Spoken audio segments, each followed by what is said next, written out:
Alright, I think we're good to go. So, MX-5 won the vote this week, which was for Donington National. Now, normally what I've been trying to do is kind of keep these so that they align with what the current week is. So that basically, if you wanted to, you could grab the setup and then race the combination over the weekend and so on. But the well, the option for this was basically Nürburgring, and while at some point that might be worth going over, it's just it's just not something that really makes a great deal of sense to try and do in like a 2 hour video. Just on the basis of like there's too much variability in driving, and the track's just too long. Like you can do it. One way I've been kind of judging things for that track, especially for the Pacific Majors race, which is this weekend. It's the nine. I'm racing 911 Cup there, and basically what I was kind of doing was I was looking only at optimum sector times, and kind of just doing it as like a outlap sort of deal. So that's really how I was judging it, basically, because it was just it's too intensive to try and do multiple laps at that track, really. And I mean, you would want to, but like when you're just trying to rough stuff out, it's just not worth doing. So that's why we're skipping that, and that's why we're gonna do Donington. But it's a pretty good combination because the lap works out to be around about anywhere I guess is an estimate between like a 117 and like a 123 at this track is basically where everybody's gonna fall in depending on weather and things like that. So it makes it quite good because we can do a decent number of runs without kind of it taking too long. So that's really why we're doing this, and that's probably kind of a sort of idea that I'm gonna keep doing going forwards. Really, just just because it works out better to do smaller tracks because you just get more laps, which means the comparisons are easier to see on the lap charts and things. I have done a couple of laps just mainly to make sure that I didn't get kind of any false readings by being really terrible, but you can see I got some fuel information from that. Now it's a 25-minute race and all that, and that works out to be, well, my calculator works it out to be something like 18.9 laps if you're working around a 1 minute 19. Now, if to kind of make a bit of an allowance for things like colder weather and stuff like that, I always add 1 lap to that.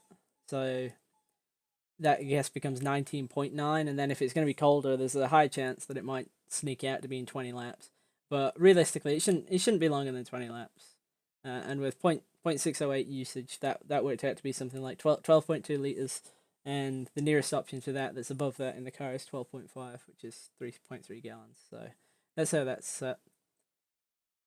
I might also kind of mess around with this sort of way of demonstrating our way that I've been messing around with to try and get air pressures in sort of a quick way. One thing I was doing with the 911 Cup at the Nürburgring, which actually I might need to revisit that car because I learned some more stuff with it, which maybe went a little bit counter to what the video did. But one thing I was finding in that car is that every time the air pressures were around about 27 to 27.5 psi, the thing handled great and it seemed to be the fastest. Yeah, 911. And I'm kind of curious as to if that sort of transfers onto this car and really a lot of GT cars, because I mean tires are tires, right? And especially if everything's on a V6 tire model, it should kind of all be the same. Which it won't, because obviously there's different widths and things like that. But you can kind of I'm just wondering if the methods sound. The slight issue with this car is if we look, you'll see that the minimum air pressure we can do is 25s. So that's going to make that a little bit difficult because we're probably going to get over where I want to be, like straight away. But we'll see. If it does work, then it'll be an interesting thing to sort of see it. And even if it, one thing that I find with a lot of cars is that the minimum air pressures are so high that even kind of on a long run, you end up being above where you would actually want to be. And so that's why using minimums kind of works out good a lot of times because of that. It, like you always end up going beyond, so you might as well at least be as close as you can. But for qualifying, it could be an interesting thing, and it's really something I've not messed with too much. And this car's probably going to be quite good for this, because there's not really that much stuff that we can mess with, and there's a lot of stuff that we've kind of gone over before, so we can sort of check to see if the ideas kind of transfer across. And thank you for the follow, man. I appreciate it. I think we're up to 112 now, so that's cool. But yeah, so we got usual perch offset, so basically ride heights. We got camber, we got air pressure, although not much. We got tow, and we got a couple of anti-roll bar options. We can go soft, medium, firm in the front. We could do. We've got two in the rear. We got basically you can have a bar or not have a bar, and then we got a couple of basic shock options and stuff. So I'm just gonna turn a few laps. Grab the lap chart. Now working it out, I've been kind of working around the run's taking about 10 minutes, so probably going to get 1 out lap and 6 time laps here. And I will remember to change this scene back so that you actually see me driving and not nothing like happens basically every single week at least once. But please, if I do accidentally forget to do that, just give me a shout in the chat and I'll pull over and fix it.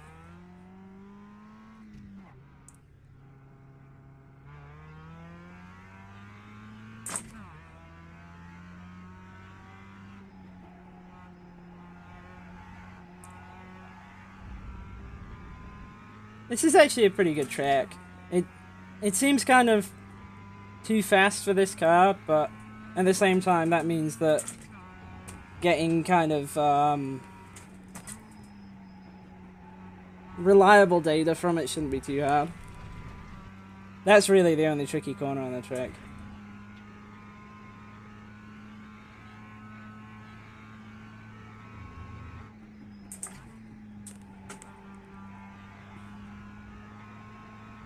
Well, the last chicane should be pretty good for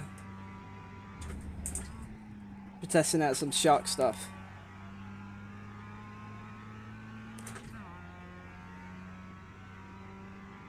Yeah, this track is actually pretty close to me. It's like about an hour away. I've been there a couple of times, but I've never driven it.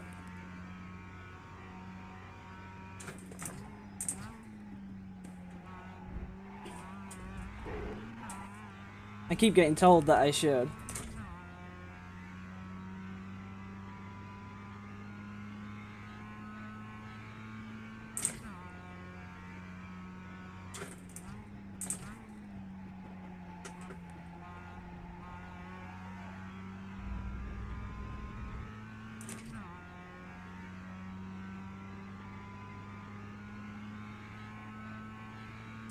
Nah, it'd be fine.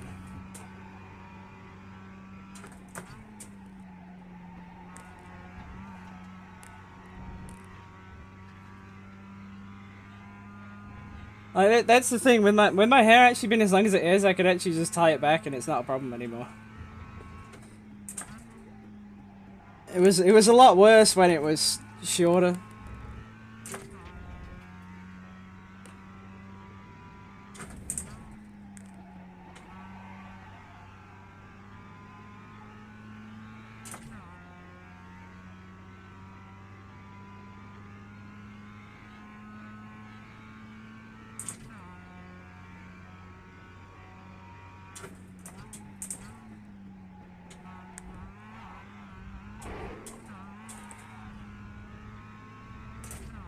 Probably a bit over the top with the curb hopping.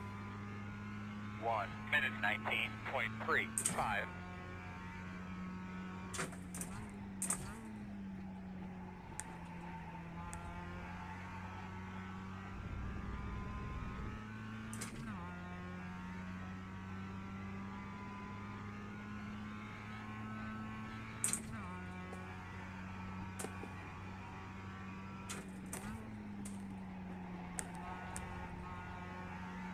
I don't suspect that we're really going to find massive gains with this car just because there's really not a lot you can adjust. Which is good, because it means that It's a car that you can race and not really worry about getting smoked by someone with great setups.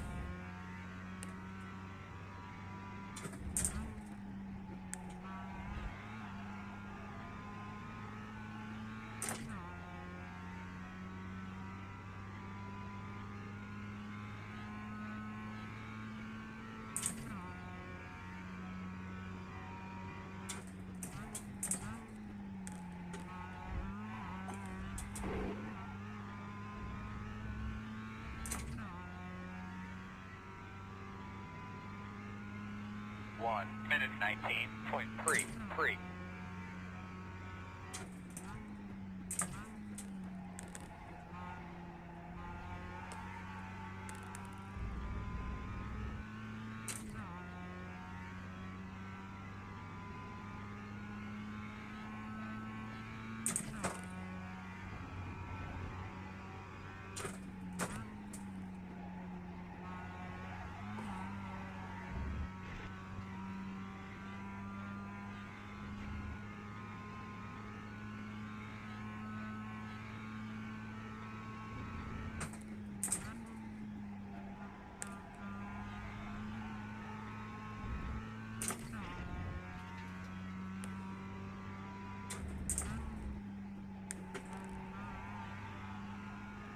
I actually really like this car on iRacing. I used to hate the older one. The older one is just absolutely terrible. But this new one's pretty good. This actually drives pretty much like my Gen 1 does, to be honest.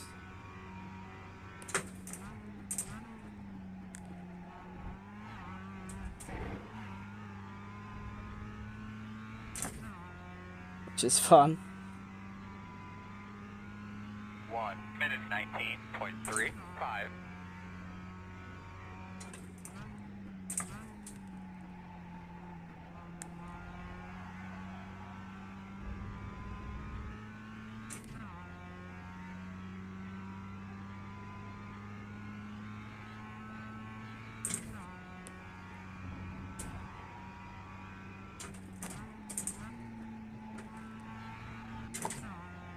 Don't know why I went down a third. For whatever reason, I felt like I should do.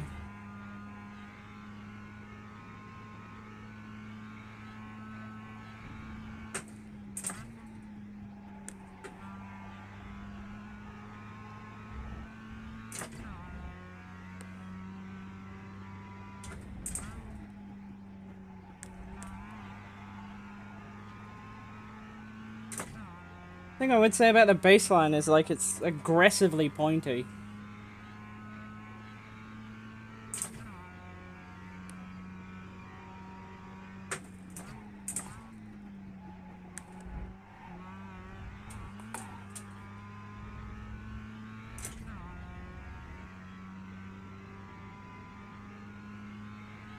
One minute 19.58.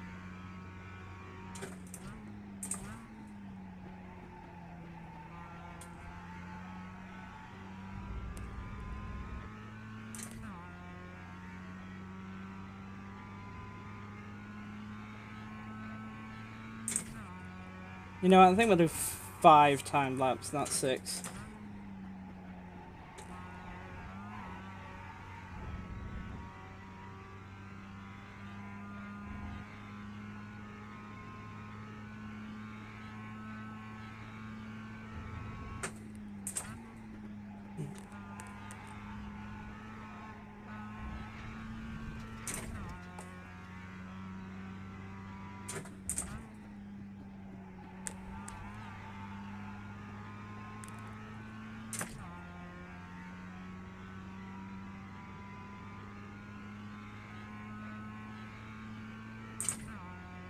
That true lap 5?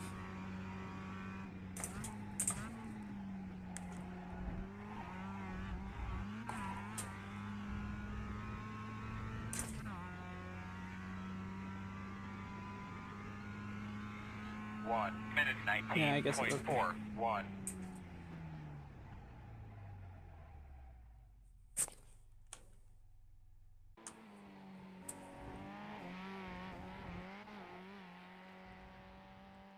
Alright, so we get 5 on baseline, and that's pretty much a 119 kind of time.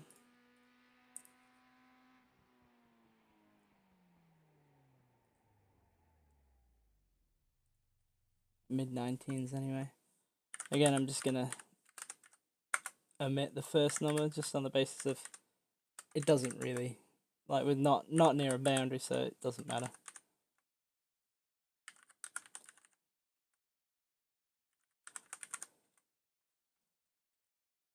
Hide that last one. Right, so I guess first thing I'll do is I'll drop the air down.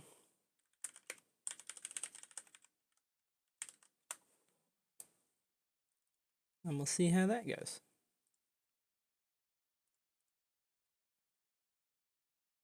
Because you can see here actually that we're kind of already, even by that point, you're at like 30 psi, which if what I learnt in the Porsche is accurate, then that's kind of not where we really want to be. We actually want to be lower than that, but if we can only go down a pound, then you can only go down a pound, but at least you'll be a pound closer to where you want to be.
There's a pretty bad line through there. Didn't really cost a lot though. 19.17.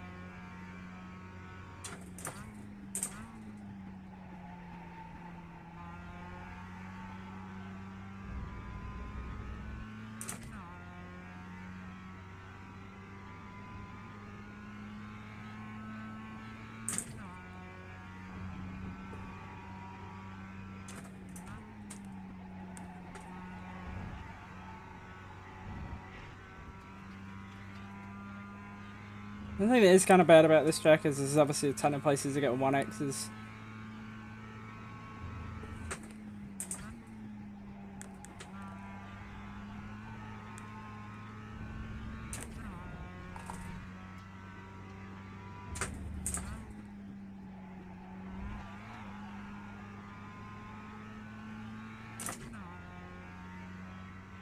And they are actually kind of in places where there is a decent bit of time to be gained as well.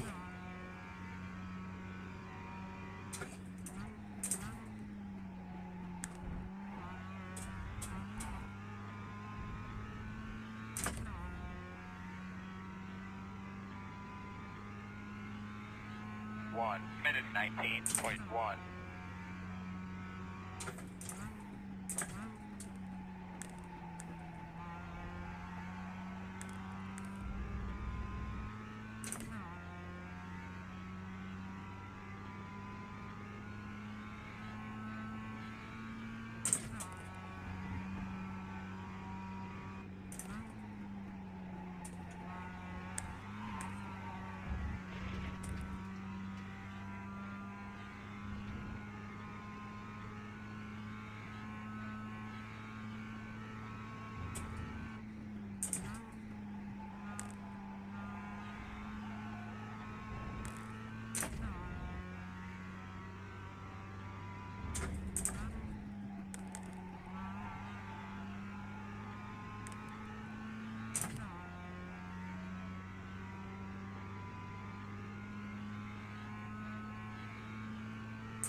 One minute 19.09.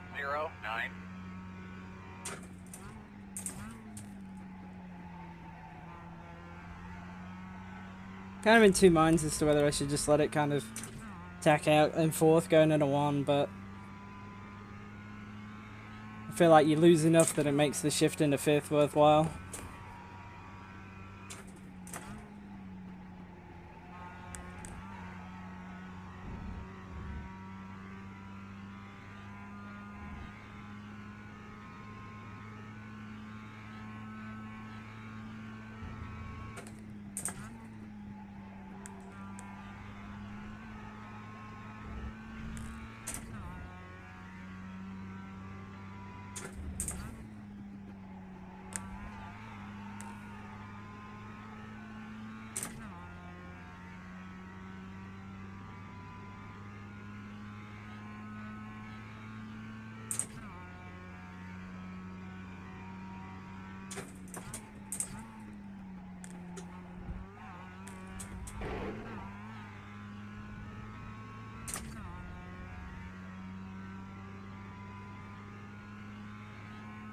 One minute 19.2.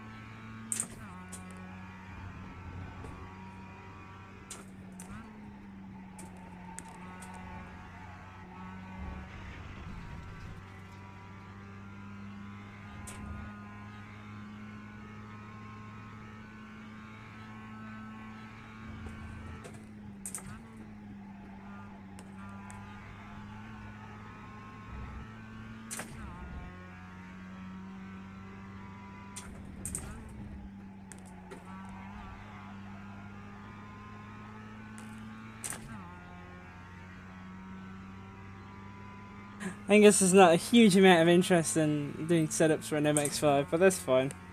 I kind of want to go through every car, so I was going to end up doing it eventually no matter what.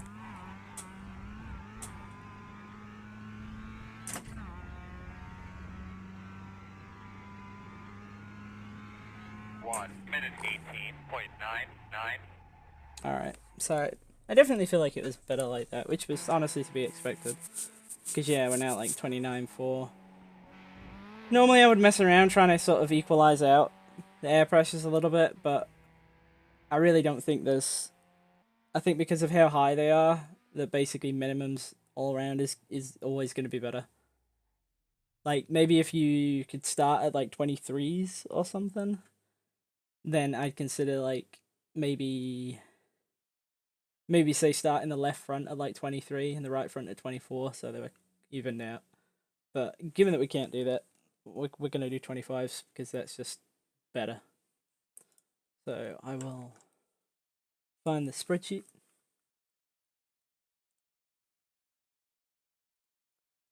Here it is. Although I should have clicked on it first.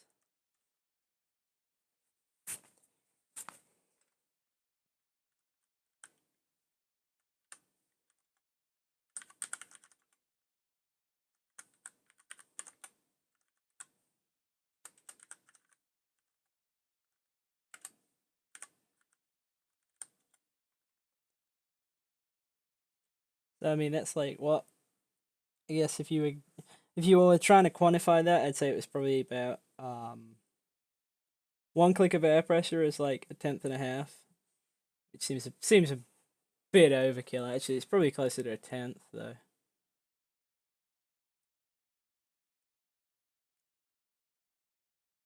But what we will do is we will save that. Save it.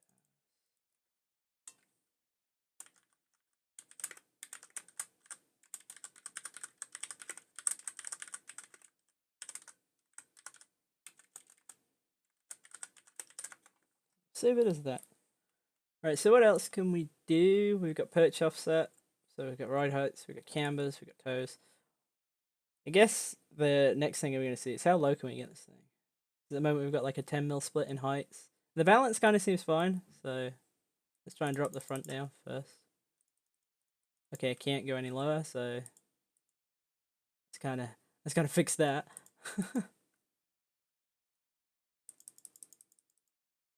But if I put both at 70, what kind of cross do I need to get to?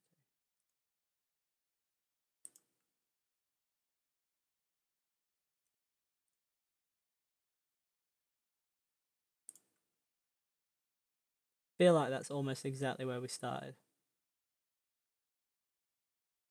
But we've got 50 cross, which is nice. So we're not really going to see any gains from that, to be honest. So we'll kind of pair that with another change. It felt like it turned in really aggressively, so I'm going to take my front toe out. Or at least get it as low as I can. Give it 0.16. Rear toe we got +1, so let's try that at 0.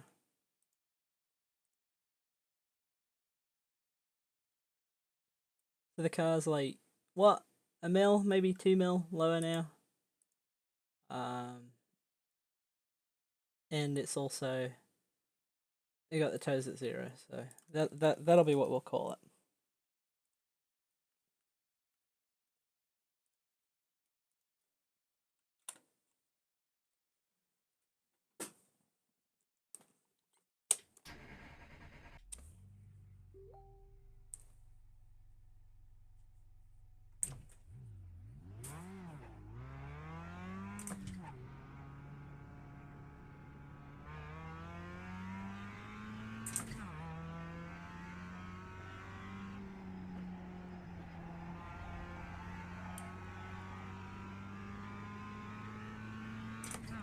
So the reason I put the toes to 0 at the front and in the rear as well is the reason I did it at the front was because I kind of wanted to take some of the sort of response out of it because it's kind of really snappy. Well, but the other thing is kind of back to what it was with the Formula Renault when it's like low powered cars, toe just adds a ton of drag to them, so I don't really like to use a lot of it if I can help it.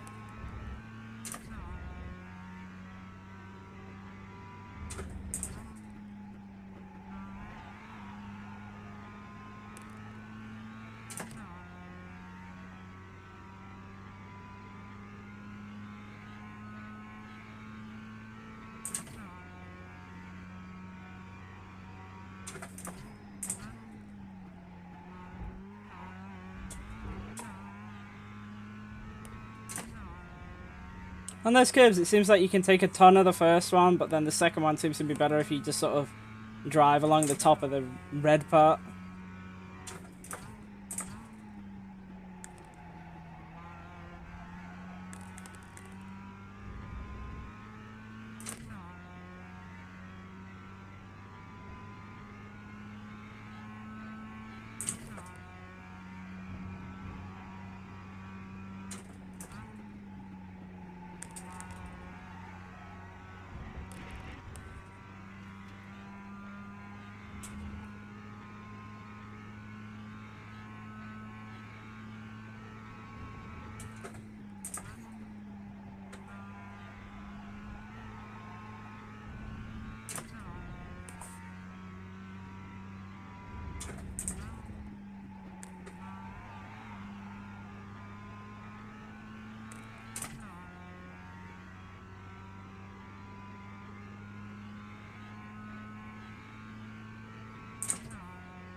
1 minute 18.99.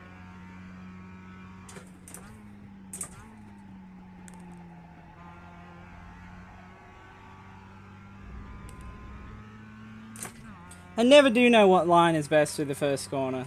Because I see people taking all sorts of different ones, and it all kind of always seems to work out the same.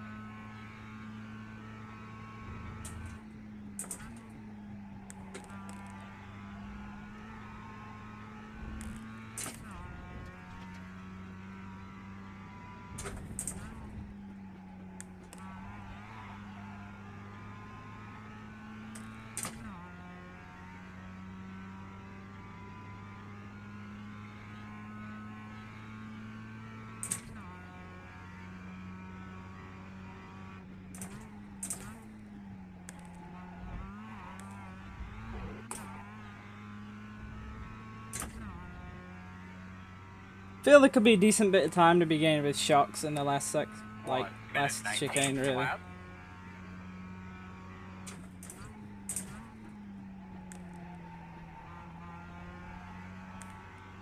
You're probably not going to gain a lot with shocks anywhere else, I would think, because, like, everything's basically flat, which is nice.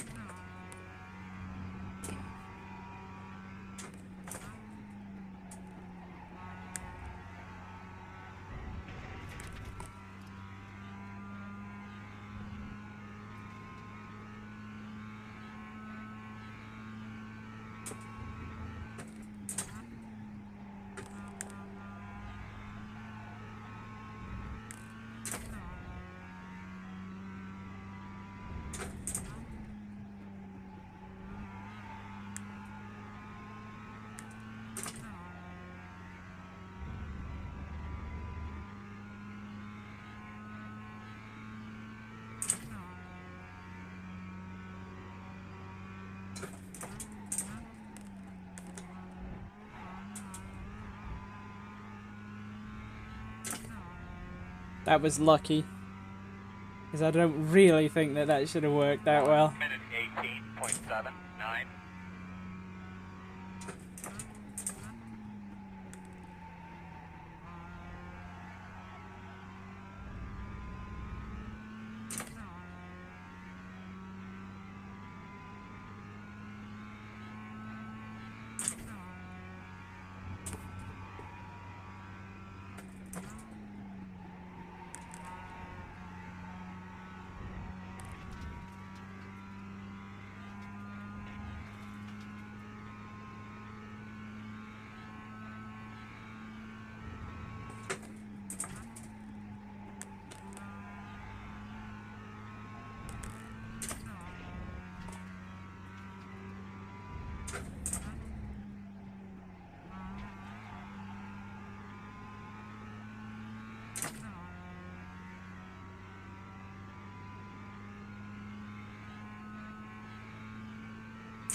See, like, that time it wasn't as good, and I don't really feel like I did Minute anything differently. I think I 18.95. just got lucky the other time.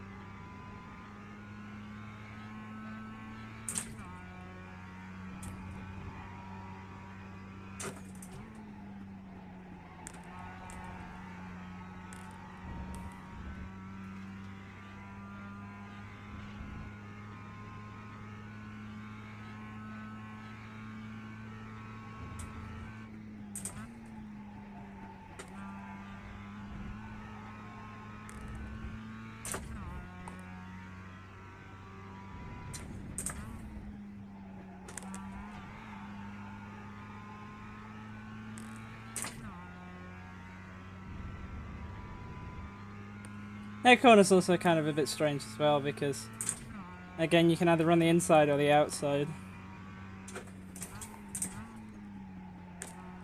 I'm pretty sure the outside carries more speed down the straight, but the inside is obviously a shorter line, so it probably balances out. 1 minute 18.92. Alright. So that was kind of a sweep of toes at 0, and like basically as low as we're going to be able to get on ride heights. I feel like I need a little bit more mid-corner turn, but let me add them up first.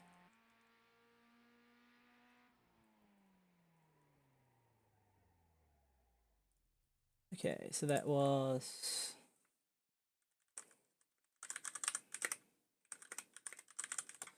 That's what we're going to call that. But it wasn't really lower heights, like we're talking such a marginal amount in a car like this.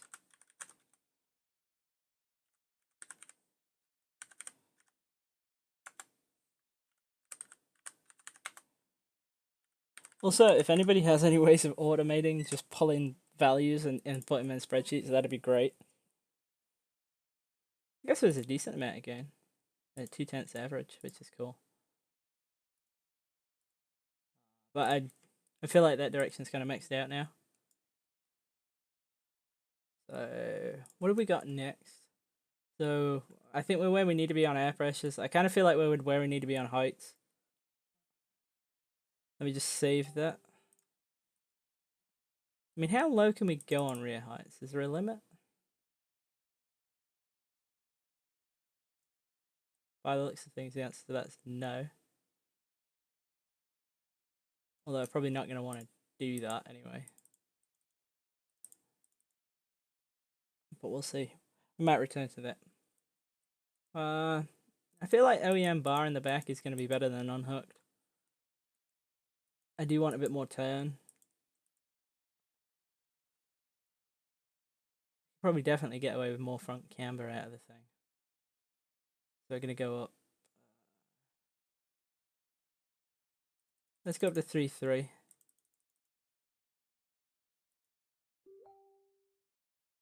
We'll leave the rear as it is at 2.5 because the rear kind of feels fine. Just check toes. I guess we'll have to go to positive 0.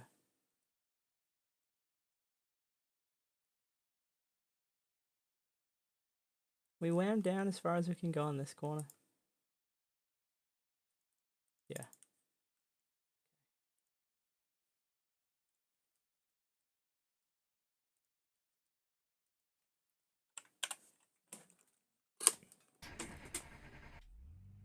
This is basically half a degree more front camber just to try and get a bit more turn. But if this doesn't work, then we'll probably go back to what we were for front and then down on some rear.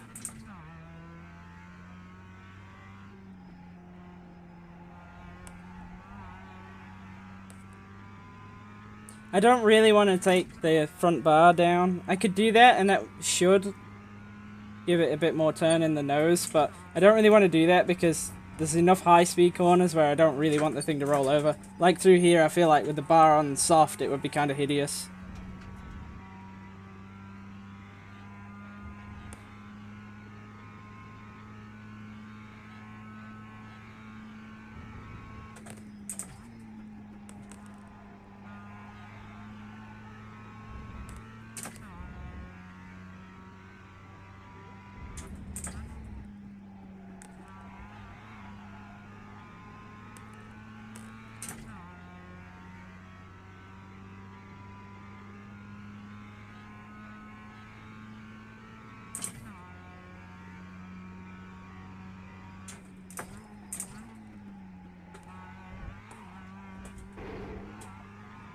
That was a truly hideous last corner.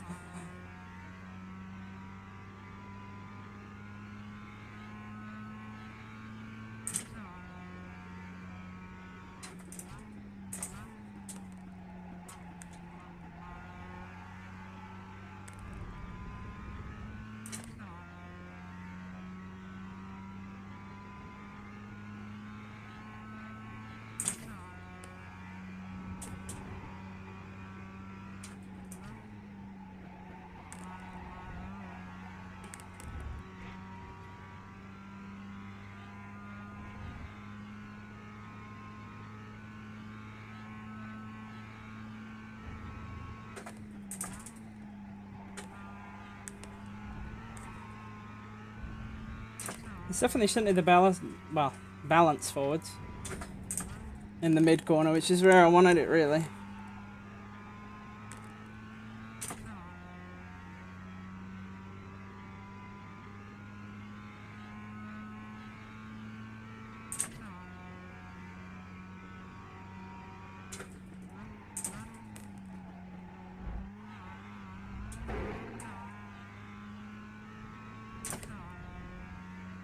Definitely the wrong side of the curve on the last corner. 1 minute 18.76.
1 minute 18.8.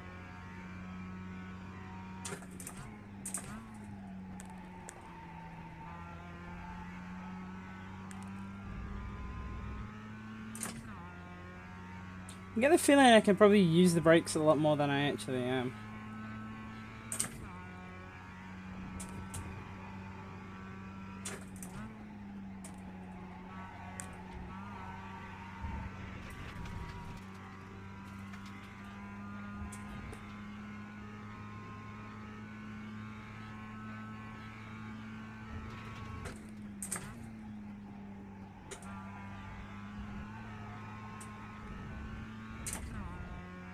Not my best line.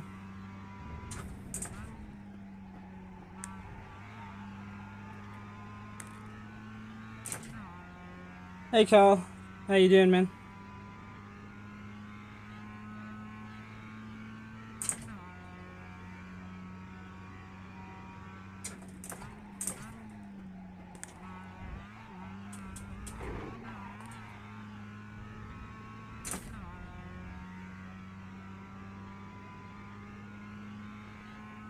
One minute 18.96.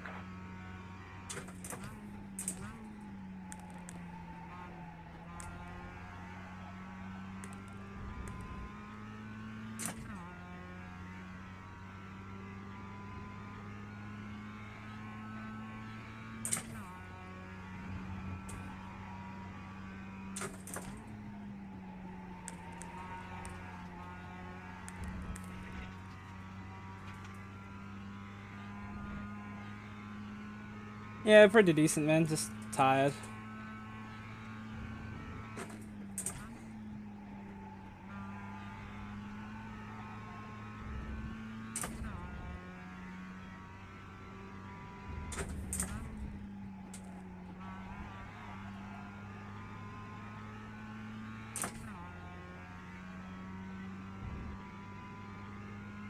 Interesting, I seem to be losing a little bit of time here.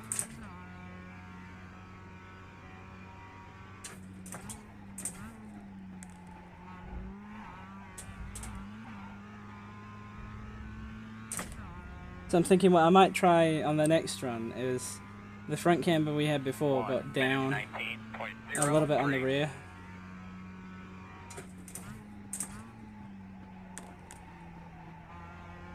What I'm really trying to find is like a balance of what I like, and then I can sort of adjust the two as a pair.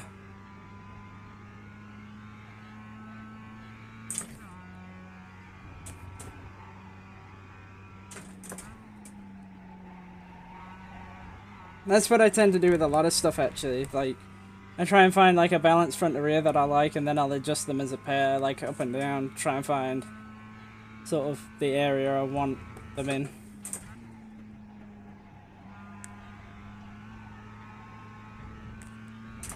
I mean, there's certain cars where you just can't do that, but stuff like this, I think you can.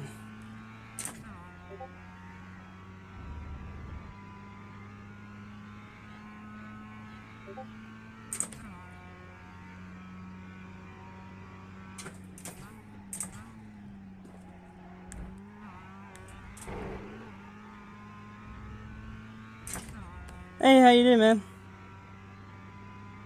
And yeah, I'm hoping that it helps people out. Like, I'm not trying to pretend that like I'm like the best at this, or even like in the group of the best at this, but I figure that I at least know a lot of stuff which can apply to a lot of different cars and that kind of thing, and that at least what I do gets you close, you know? Like, it might not give you the outright best setup, but hey, if it's better than the baseline, you know? So, what we got? I'll add them up. It seemed like I gained 1 lap speed, but it didn't feel actually that great over a long run, to be honest.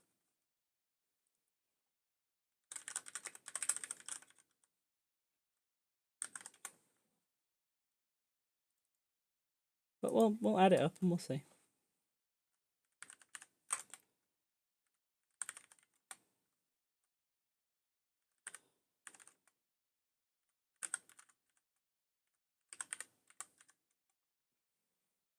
Yeah, see, it's only kind of marginally faster. And the last 3 laps were slower, which is probably something that's been kind of hard to come across. Yeah, there are some good books actually, but like the a lot of them are like kind of crazily levels of in depth and things like that. Okay, yeah, let's say intermediate level. I will have a think because I know I have 1 or 2 that might be suitable. I'll have to get back to you on that. There's one that's decent for reading Motec and stuff. That's pretty basic, which is good. So, but I can't remember what it's called. So I'll dig that out for you and I'll message you that, or I might make like a really short video on a couple of books and things. But yeah, with the camber thing, one thing that's been sort of difficult to get across because a lot of stuff I've had to do small, like short runs, like 3 or 4 laps because of the time and that kind of deal. I don't think it's really getting across the fact that you might be gaining a ton on short runs, but you might be losing out a lot on long runs. So I think this is kind of an interesting thing. So what I'm gonna do actually now is I'm gonna go back to what we had before because I liked the balance of that, but what I didn't like was that felt like it was dropping off near the end. So I felt like I was kind of overworking the fronts. So what we got for difference? We got like 0.8 of a degree difference. So I'll just try and shoot for that again. So like the rears, we can go down to like 2.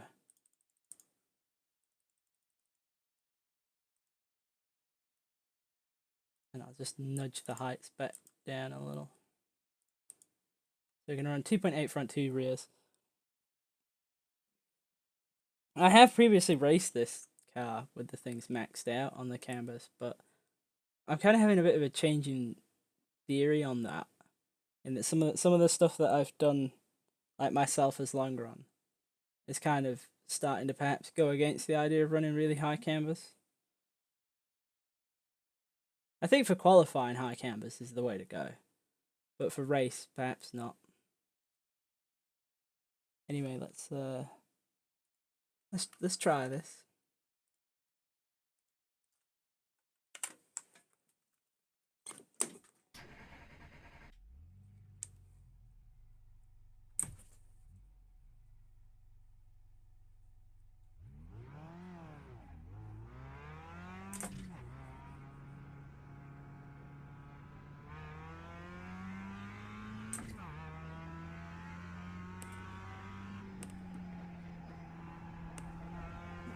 But yeah, there is a really good book for kind of like basic Motec type stuff, which I need to dig out. I just can't remember what the thing's called.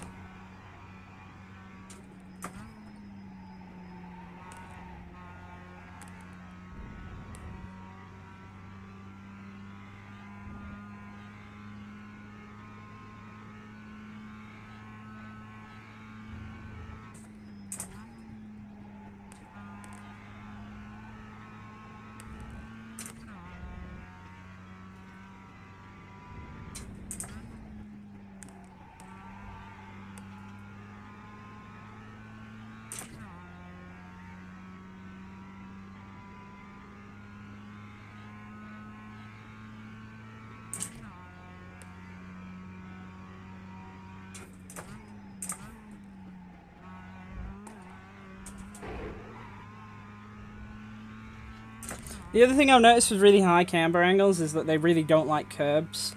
And I don't know why that is, but the landing from curbs is always completely brutal with really high camber.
One minute 18.95.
One minute 18.88.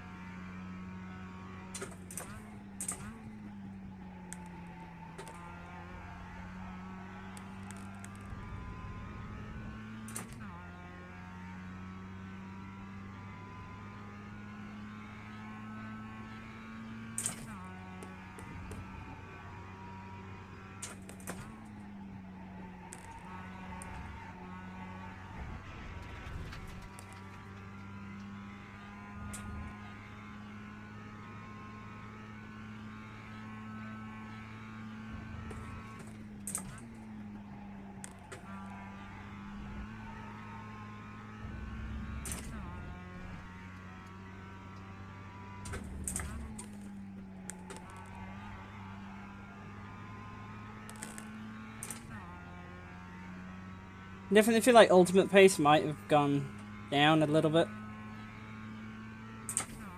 but the overall balance feels better like this.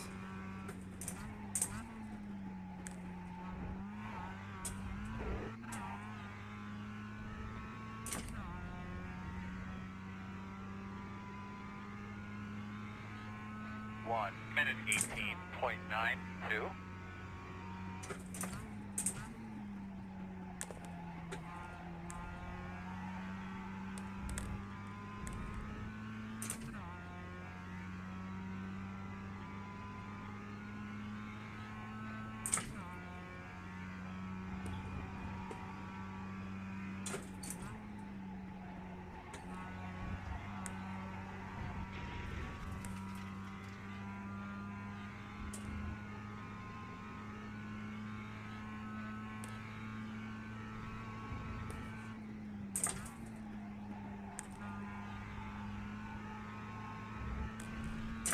I about grabbed for 5th before that corner right there.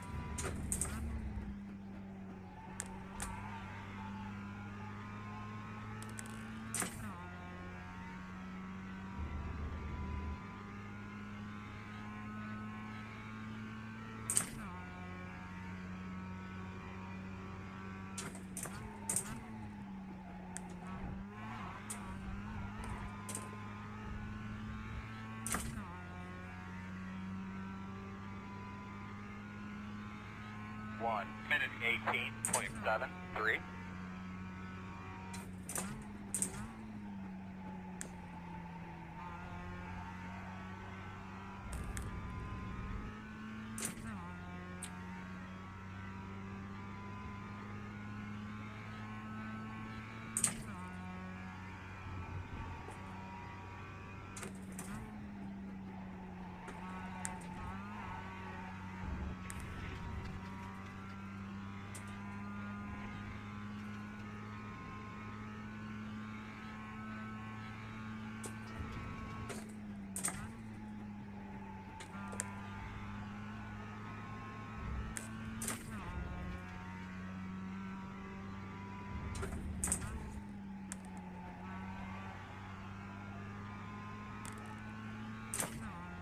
I kind of missed that corner, but I seem to be gaining it back a little on exit.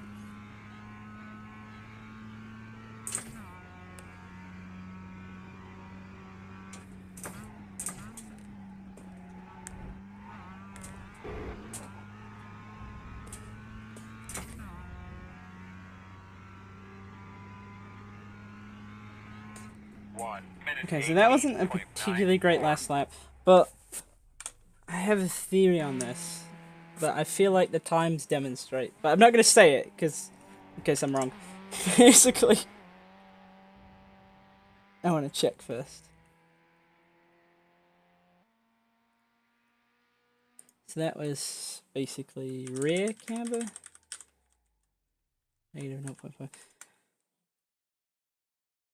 Should probably actually spec what the actual numbers were.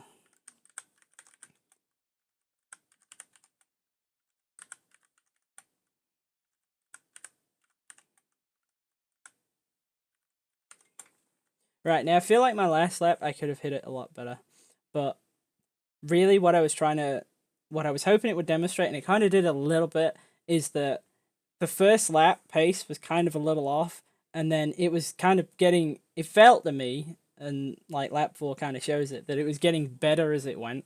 So I really feel like in some cases things like the camber can kind of shuffle the speed around, if that makes sense. Like you can have you can run a ton and be really fast like at the very beginning, but you'll fall off. Or you can run less and be quicker kind of long run. Because like that last lap I definitely kind of fudged it a little bit on that. But I'm gonna keep that as it is. Although what I might do actually is just write down what the actual angles were. I feel like it was 3-3 and 2-5 on the first run.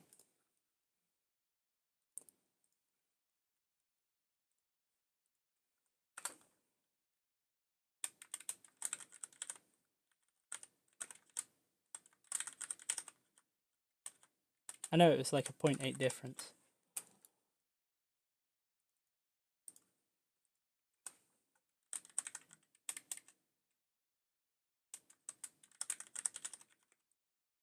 To 8, I think. That might be wrong, but we'll see. No, I was correct.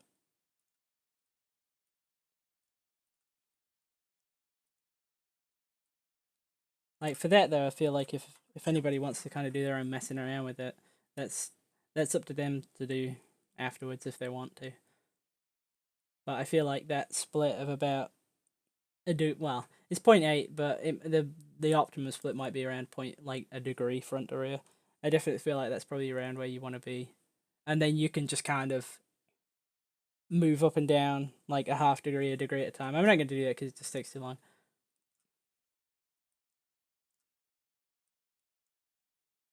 But we've still got a few more things I want to try here. So that I like, so we'll save that. Now I feel like we can do better on curbs. Something I tried in the BMW, which might work in this, is to have like the bump maxed out in the front and the rebound at minimum. So we're gonna try that. The only thing is that with this is that it's combined high and low speed, so I might lose what I gain basically. Can I get that 0? No. What I mean by that is I might gain in the chicane, but I might lose just like a little bit everywhere else, and that might kind of mess it up. But we'll try that. I feel like the bar balance is okay. I probably don't want to change that. And to be honest, I messed with this car before, and with the rear bar unhooked, it always feels horrendous. So I would probably stay away from that. No doubt there's somebody out there who's got like an absolutely wicked fast setup where the bar's unhooked, and like that's the key to it, and I'm now telling people not to do it, but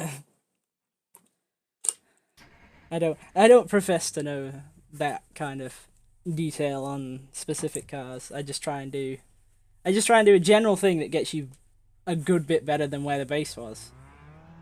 And I think at the moment we're like half a second average faster a lap or something. So that's cool.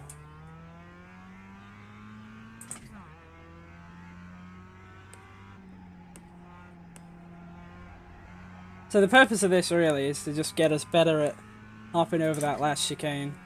But if it doesn't work, it doesn't work. I've got some other ideas that I can do for it anyway.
Now, some of you might notice that, like, every time I go out, the first lap or two, the straight line speed, like, I'm always losing speed down the straights.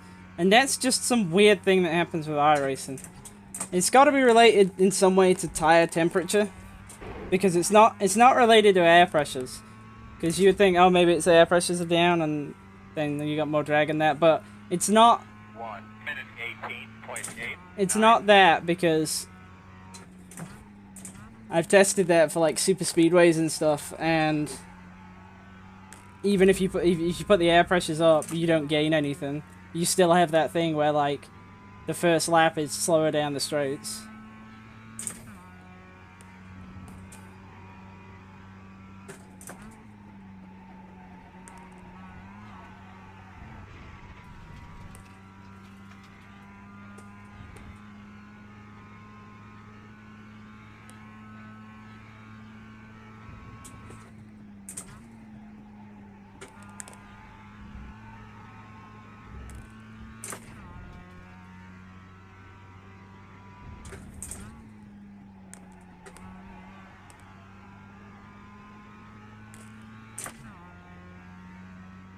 Ironically, this might have made us worse in the one place we wanted to be better, but hey, we'll see. We'll let the lap times decide.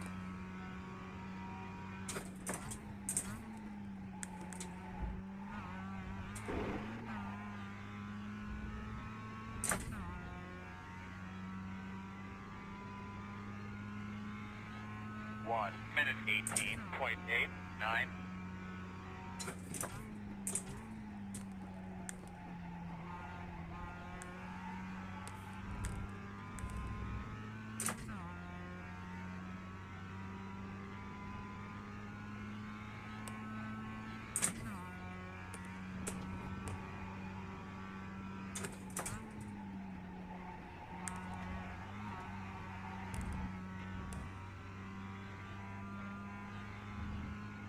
Like scenarios like that where it's kind of sliding on entry, so like the high speed corners, that doesn't bother me because it gets the nose turn. But if it bothers you, that is a scenario where you could try running like the firm bar in the front or unhooking the rear bar.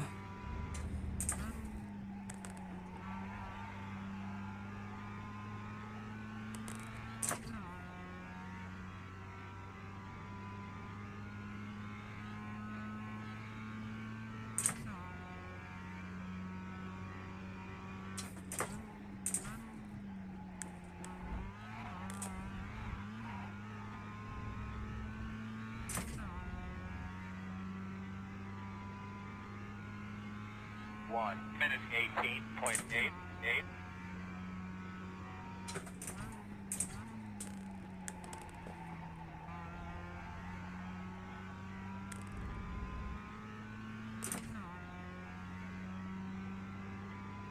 I wouldn't really say there's any noticeable difference in feel on this.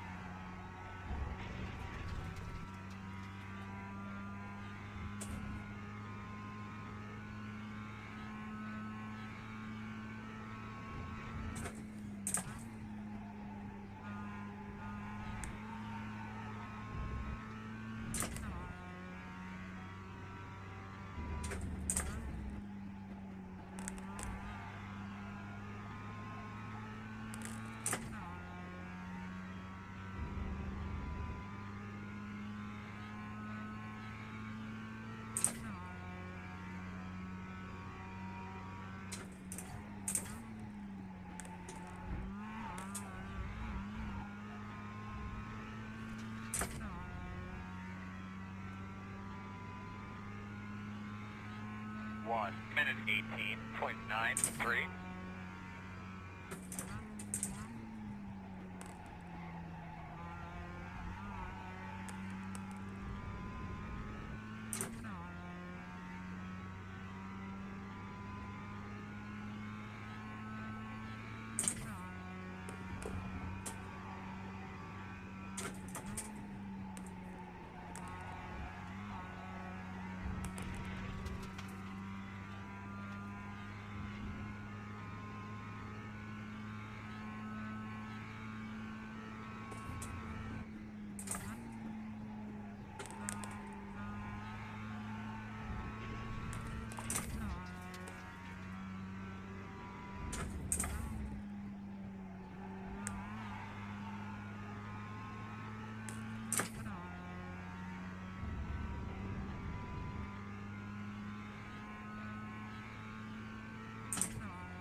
I definitely don't think that helped.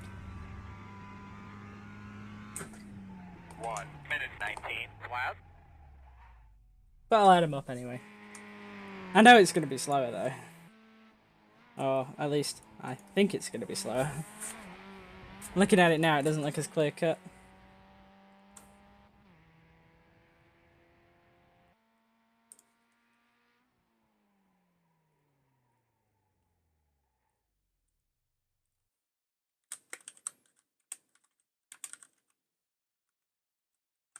Is it 0 and 16? Can't remember on this car. Oh, it's 11 and 0.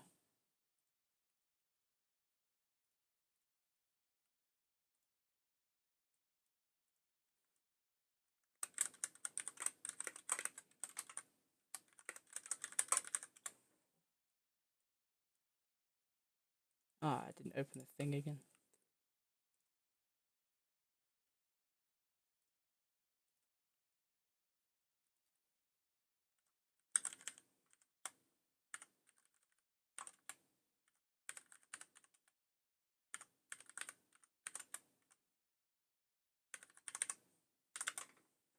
Yeah, so it was a fraction slower, but yeah, some of that was in driving, I think, but it didn't do what I wanted it to do, so we'll probably revert that.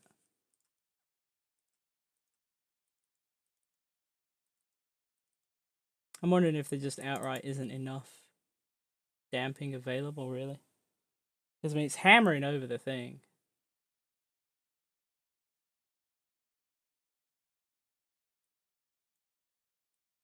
Let's just wind them all the way up.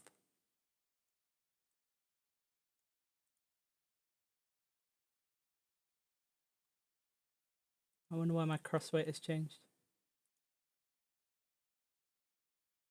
Yeah, let's wind them all the way up and let's try that.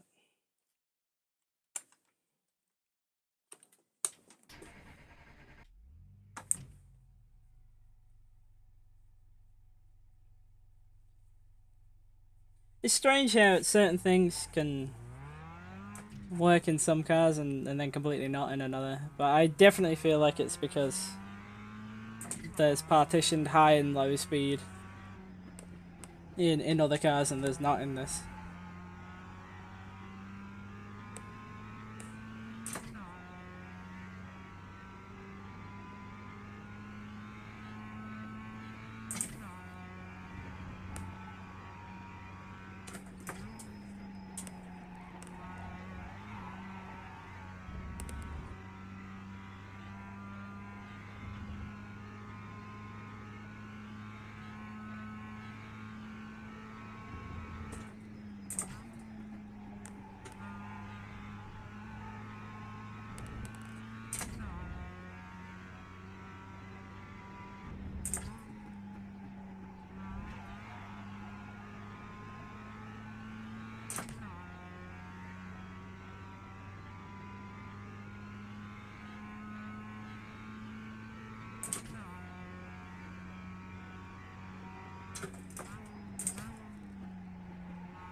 Okay, winding them all the way up might just be a viable strategy in this car.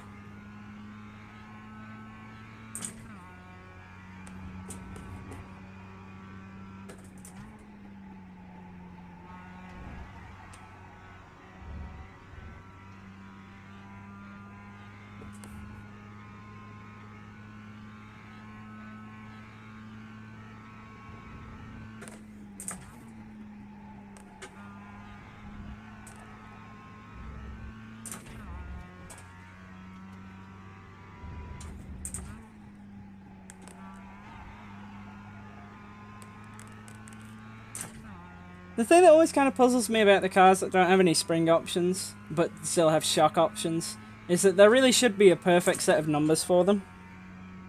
Because I would think anyway that like the shock was tuned around the spring, like when it was modeled in the game. 1 minute 18.65. Whereas when you've got spring options, what you have to keep in mind is that what numbers, like what damping works with one spring is not gonna, like, is, well, theoretically is not the same damping that works with another one.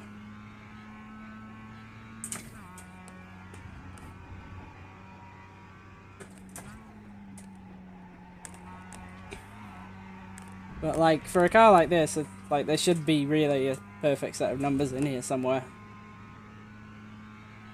Which, to my mind, shouldn't be maxed out, but hey.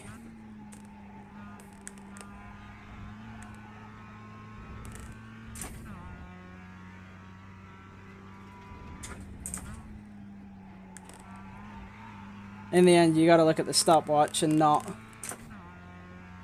what you think should work. Because they're not always the same.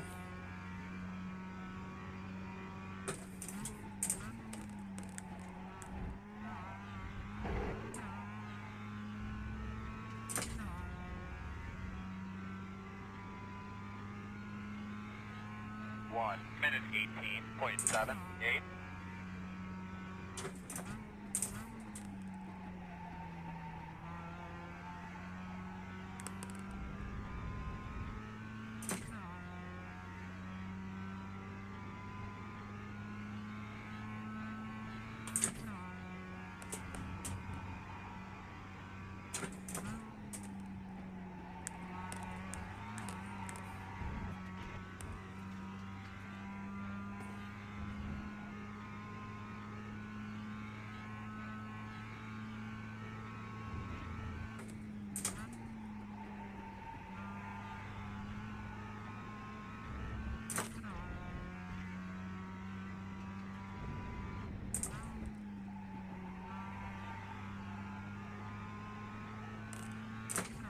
It definitely feels more planted like this.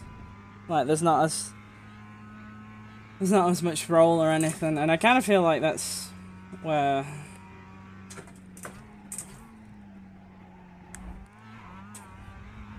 perhaps there's just like not enough damping available, which is why the maxed out seems to be working better. 1 minute 18.81.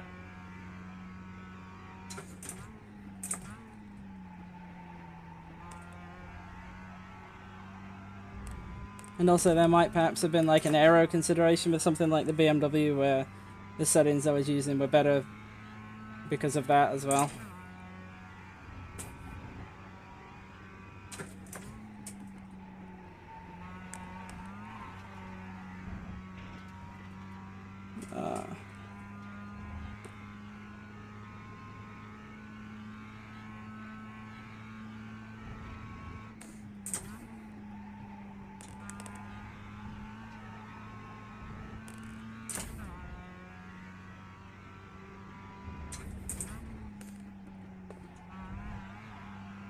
The other thing to consider is that this track is extremely smooth everywhere except for the final corner. So, like, the smoother the track is, the higher, like, the damping you'll be able to get away with without it being a problem. Nice and easy here. Nice That's and a easy. slowdown, really.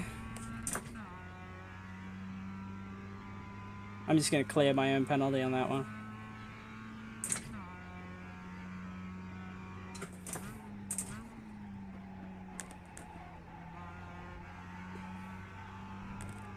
You can do that, by the way, in test sessions. If you click on your own name, you can clear your own penalty.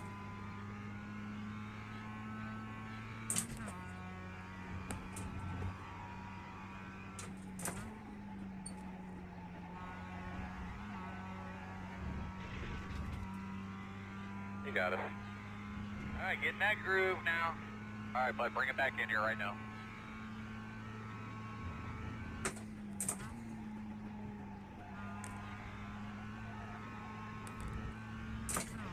My last lap was an 18.9. I'll just have to go off memory.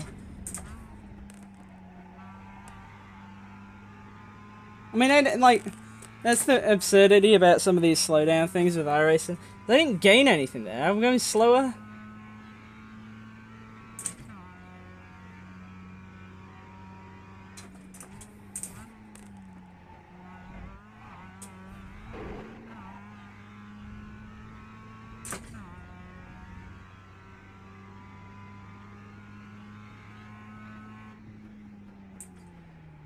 Okay, so I'm gonna, well, let's just call both those last laps 18.9s. Depending on whether they got recorded or not. Yeah, which they didn't. But I could see from my own thing what they were.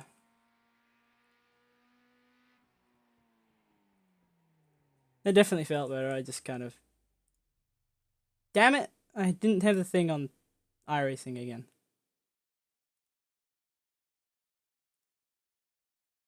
Like, every stream I do that at least once. And I really don't know if people can actually still see the screen when I drive. I hope you can, but I feel like you can't.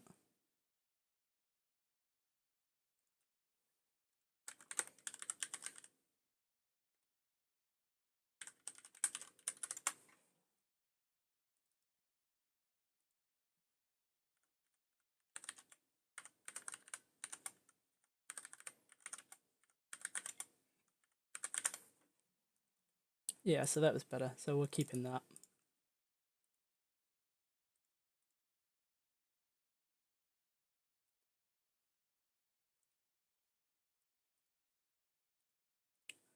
So, I mean, at this point, like, we're like about 6/10 faster than base, which is good. That's cool. And I feel like we're nailed down where we want to be for things like shocks, toes. I know I haven't played with the bars, but that's just because I don't really think there's a great deal to be found there. Air pressure is where we want to be. Heights, I'm pretty sure that's where we want to be, but kind of got like half an hour left for what I planned for this, so let's play around with a few things. I'm gonna try going. I'm gonna try going up on the camber once more. So we're gonna try 3.8 and 3. Actually, no, we don't want 3.5, do we? We want 3.0 in the rear. So we're just gonna try that and we'll see what happens.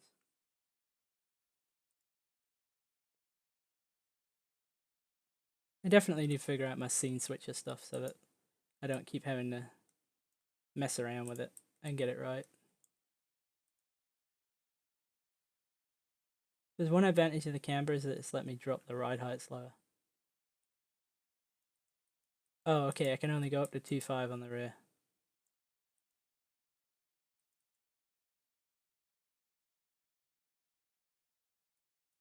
That's weird. I can get more right rear than I can left. Is that because the perch is wound down more?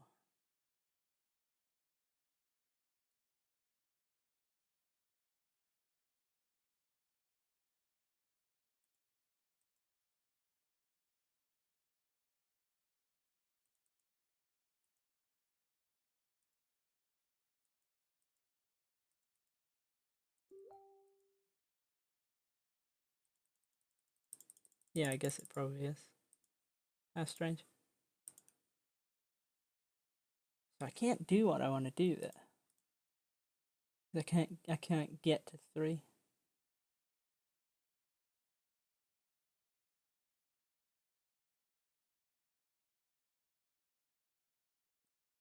Maybe I should just try going up on the fronts. But then I'll lose my balance that I've got, which is a bit frustrating.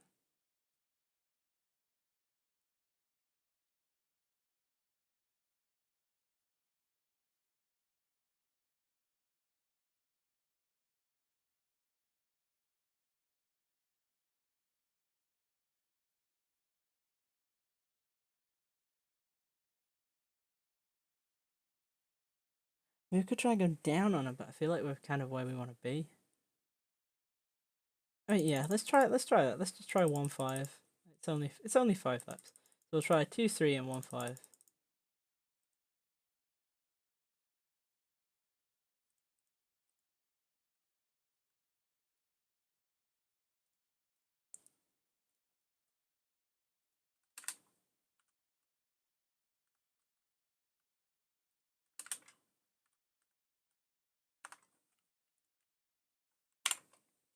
then if this, I have an idea of how I can kind of get what I want to try, but I'm worried about losing balance if I go up a ton of front camber and don't have any rear to compensate for it.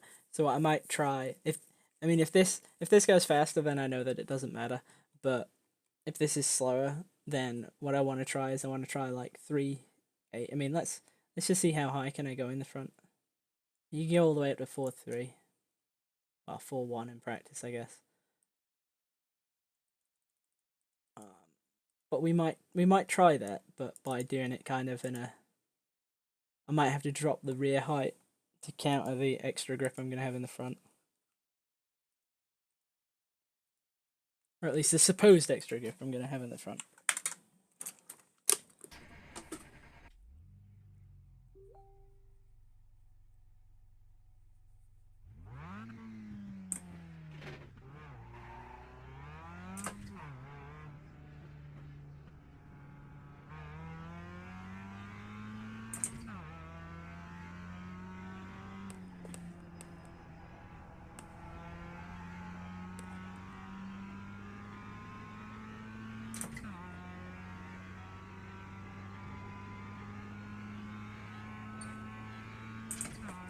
Kind of doing this is a bit of a for completeness type thing.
I mean, if this is faster, I'm gonna be really surprised. But I guess it's possible it could be.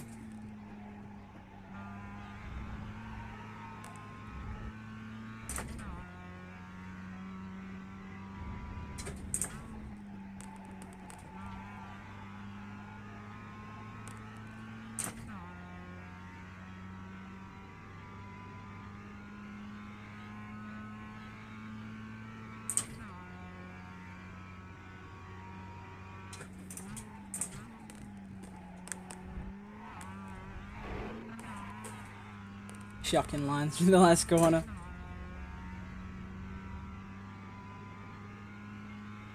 One minute 18.97.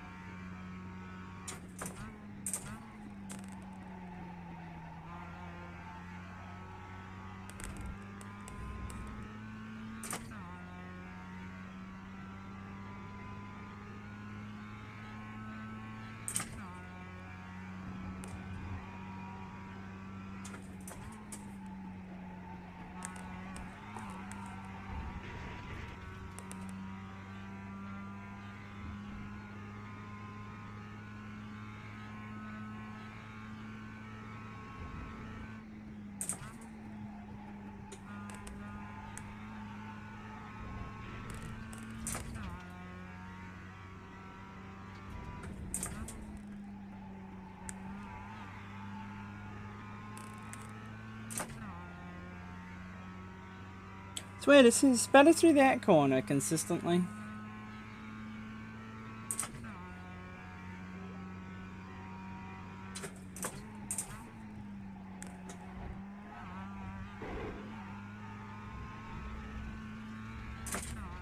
And then I kind of feel like it's more out of control everywhere else. 1:18.93.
One minute 19.03.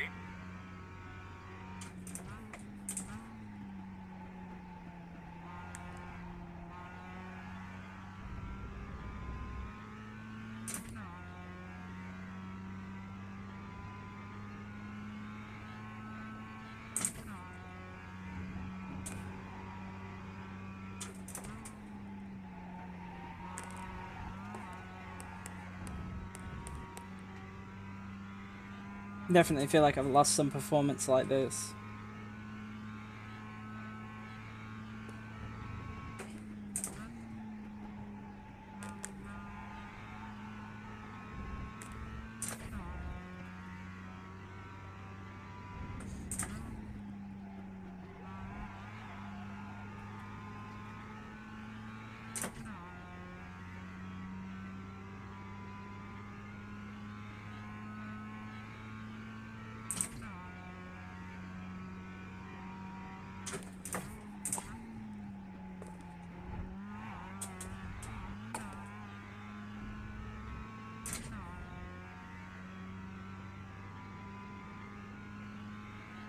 One minute 19.13.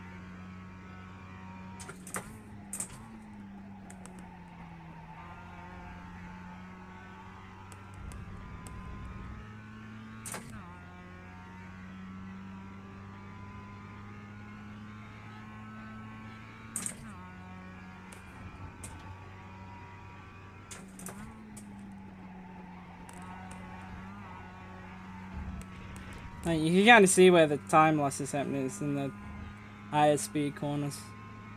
Which makes sense because I have less grip.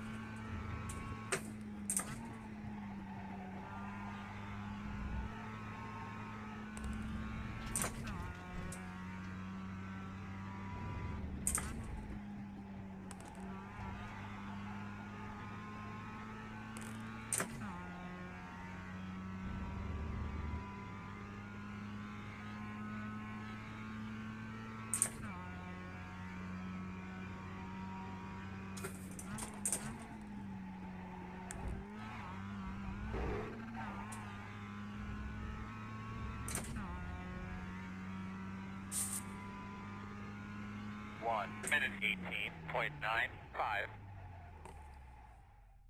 I mean, like, don't get me wrong, it's not terrible, but it felt like it was roughly about 2/10 a lap that was given up right there.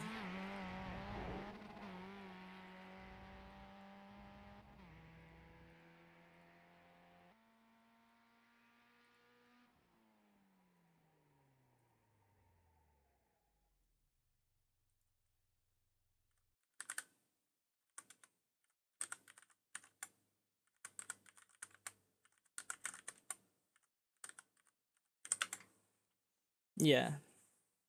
I mean, it's pretty much exactly 2/10 a lap, actually.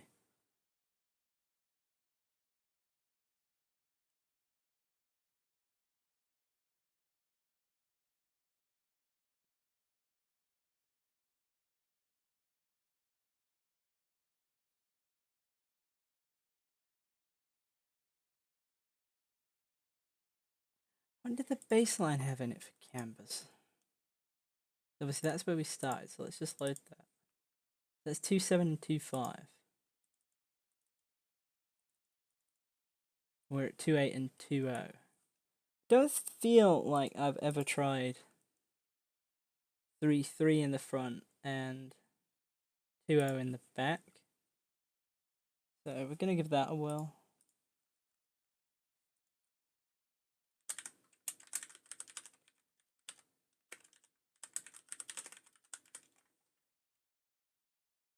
Because it might be that 2.0 in the rear is where we want to be, but we want a bit more front. Let's have a look. Also drops the nose down a little, which is kind of nice. But then, so let's cancel that. So we got like a 10mm split, so let's try and keep that the same. I think. Yeah, yeah, it's about 10mm, so we'll drop the rear down as well.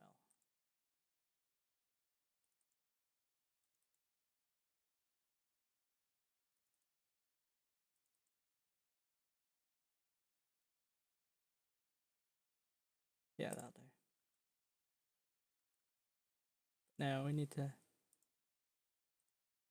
Oh, what's the lowest we can get for toes? That, and can we get that? Yeah, we can get that. Sweet.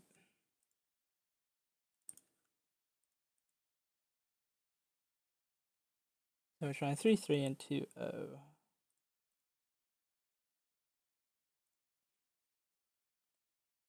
And we remember to switch the scene back this time, so you might actually be able to see me drive at least.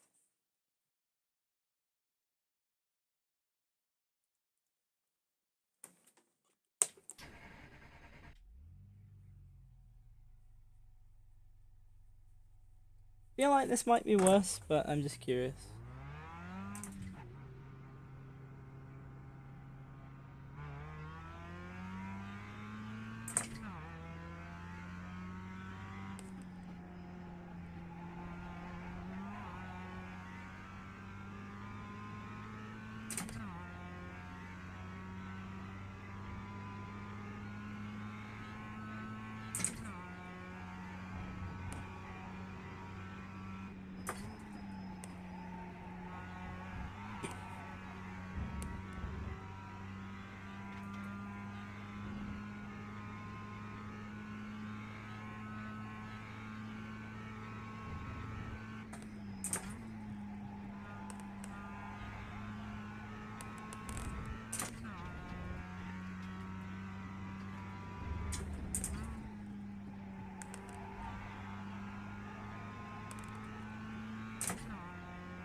Yeah, I kind of feel like this might be the way.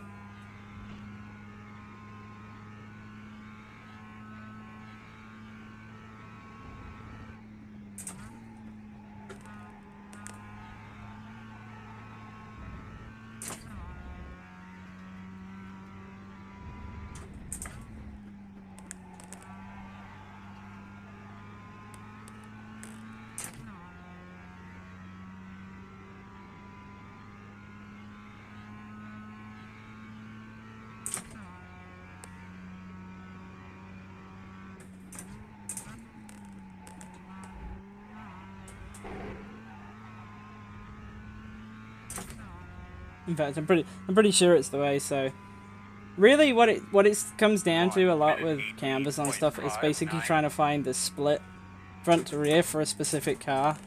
And then once you find the split that a car likes, then you can kind of set sort of the overall numbers.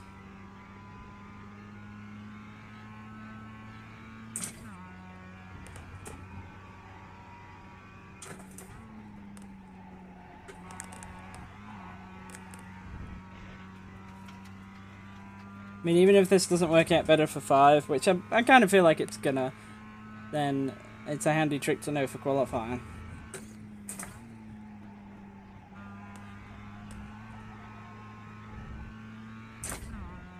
You can dial in some camber and just gain some lap time.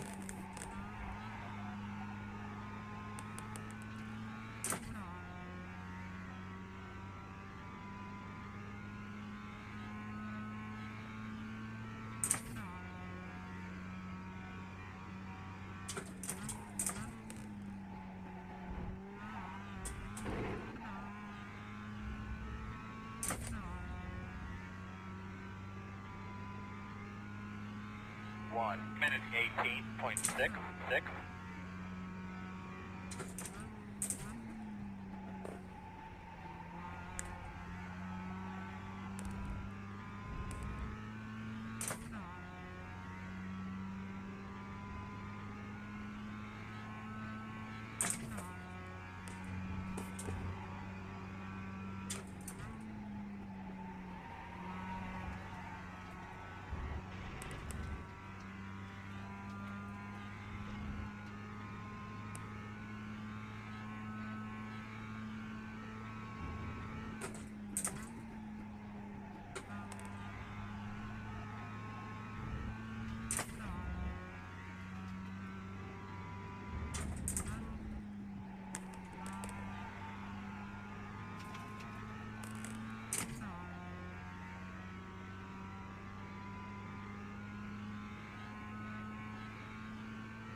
Minute 18.66.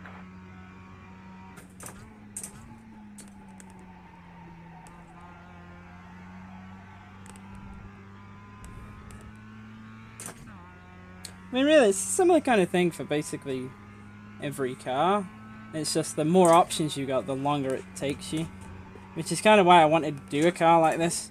Because I'm going to be able to get through like the entire car.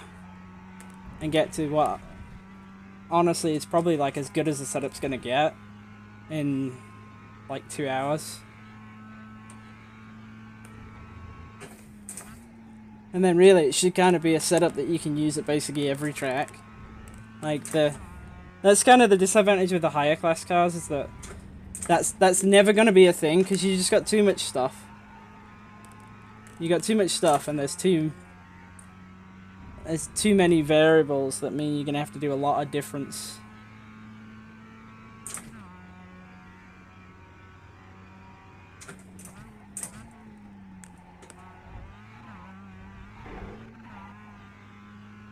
Things like on a track by track basis. 1 minute 18.8.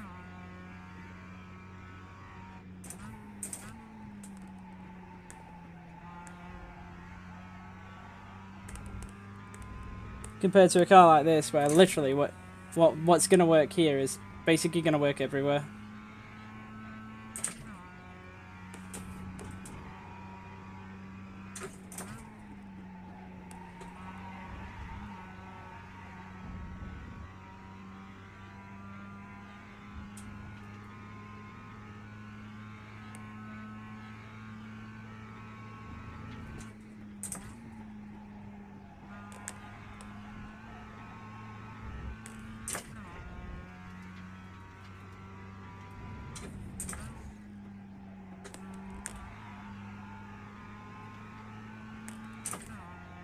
It's a shame I can't demonstrate the thing I wanted to with tire pressures, really, but I might just have to do that as like a separate standalone video rather than a stream, so I can kind of demonstrate what I mean.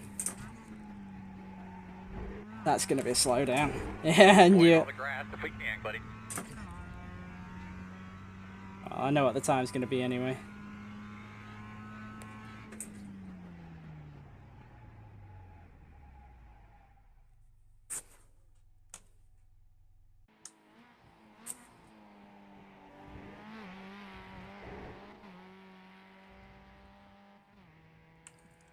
I'm pretty sure it would have been an 8 something, but I'm gonna write it down as a 9.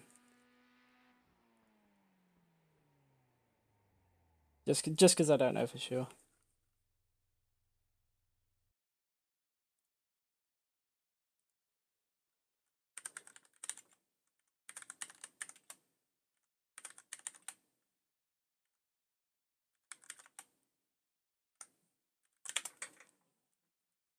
So clearly that is better.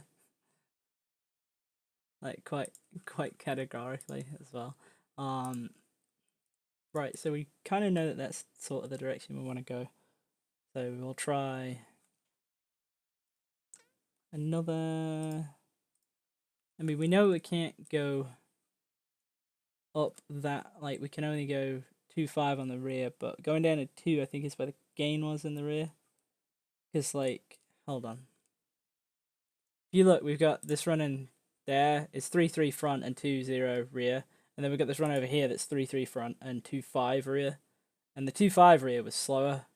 Like, yeah, okay, I know it was before we had the max shocks and stuff, but, like, that column there and that column there, they are the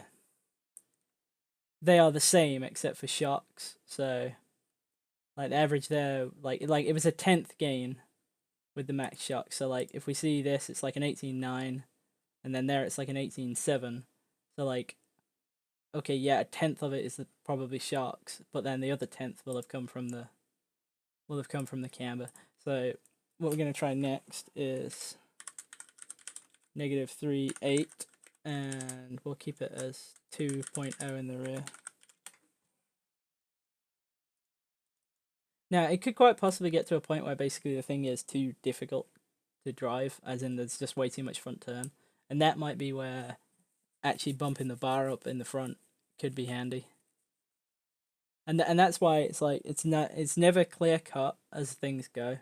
Like, you kind of have to go around in circles a bunch, because, like, I wouldn't have increased the front bar in like now. Like, say, like on that 3.3 and 2.0 run, I wouldn't increase the front bar because it turns fine and, like, it has a balance that I like.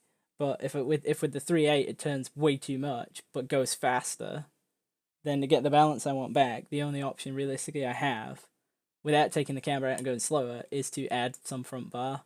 And that's where, like, just doing it is gonna make, like, is gonna help you understand it, really. But let's try 3.8 and 2.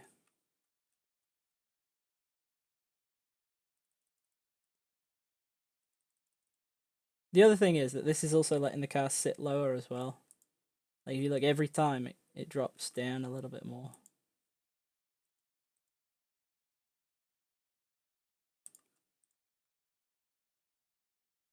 So we got 3.8 and 2, and the highest we can go, I think, is 4.3 anyway.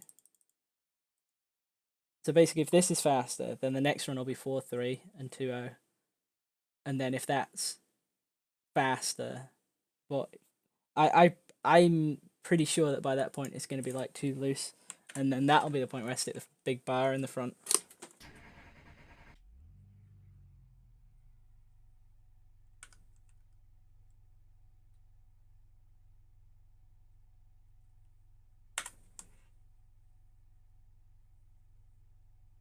Like, it's funny because I know there's not that many people who are going to be that interested in the MX-5 and all that, but I feel like this stream/video is actually going to be the most complete of all of them because of how thoroughly I can kind of go through everything. Which is kind of why it's sort of important to not write stuff off just based on, like, what you see it in.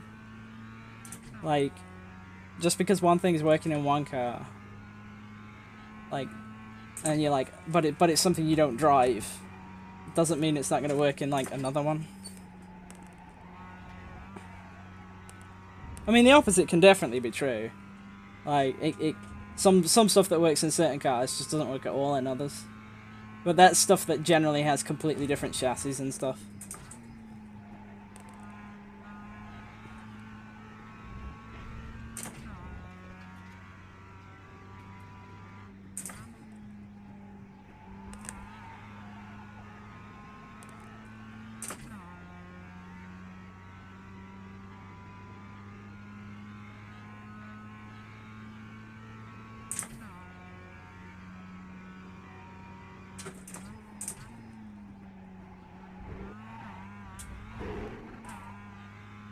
Like, we had a relative, like, ton of interest in the BMW video, but it was kind of hard to get a lot done because of how much there is in the car.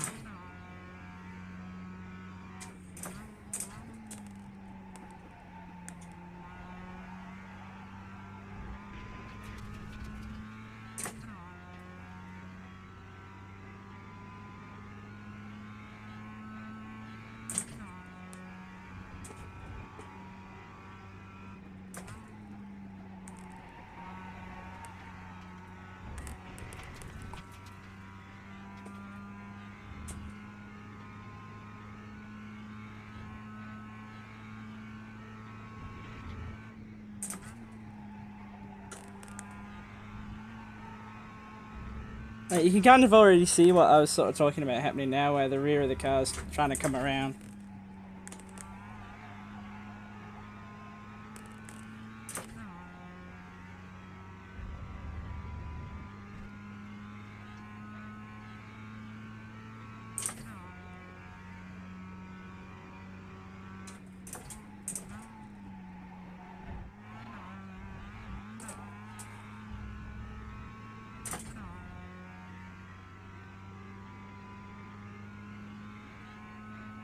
Minute 18.57.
Minute 18.67.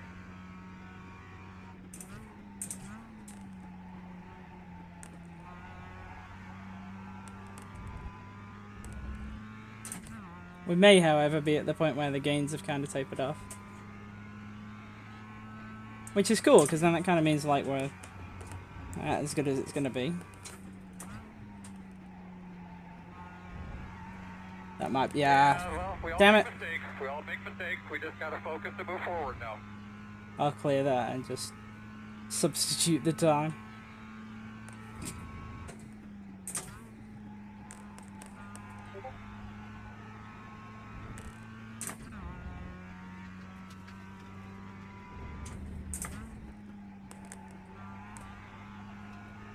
I just want to make sure I kind of get the black flag before I get to the end of the lap, so that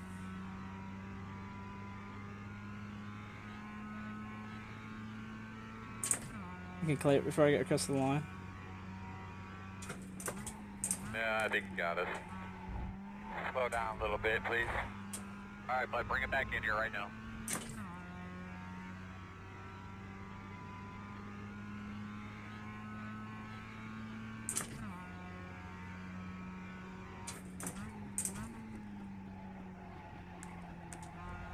Like, usually I would just start the run again, but I just don't. I literally don't have time for that. So...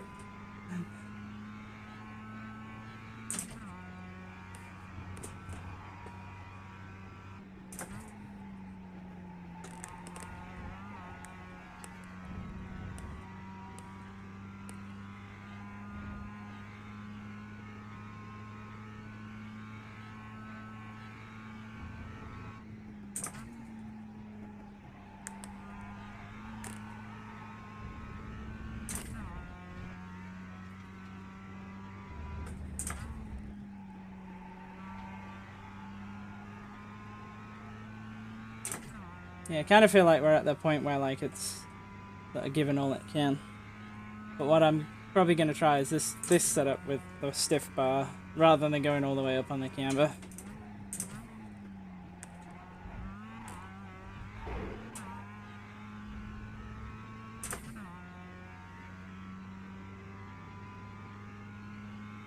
One minute 18.97.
One minute 18.74. Yeah, okay, so that was a pretty fast lap 5 right there. I would say there's 2 in the middle, which are a bit, yeah, but I'll leave the 9 in there. I'm pretty sure the lap 3 would have been a 7. Just looking at like kind of how it was working out.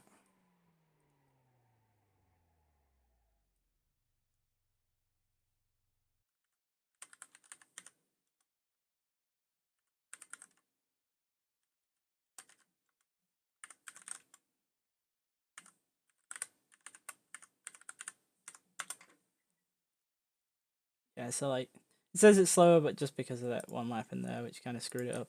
So we can try last with stiff ARB front.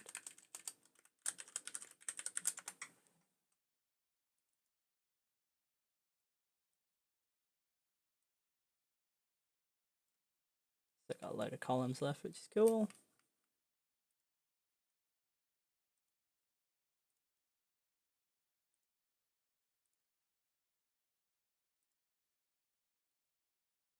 Yeah, that didn't break anything. Brilliant.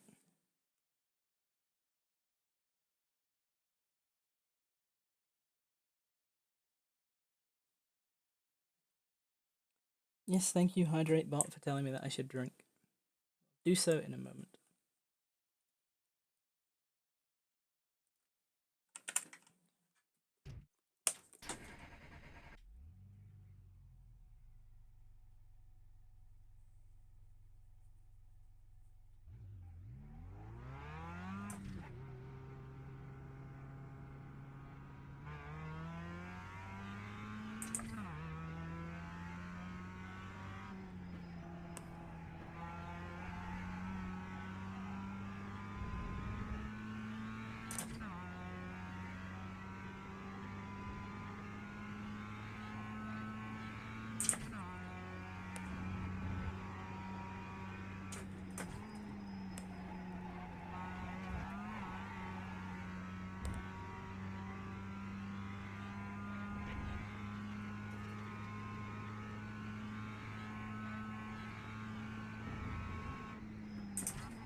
So really, like, the front bar is just to kind of give me a little bit of better balance, because adding the more front cameras give me more grip at that end of the car, but now it's made it looser. The downside is the front bar might be worse over curbs.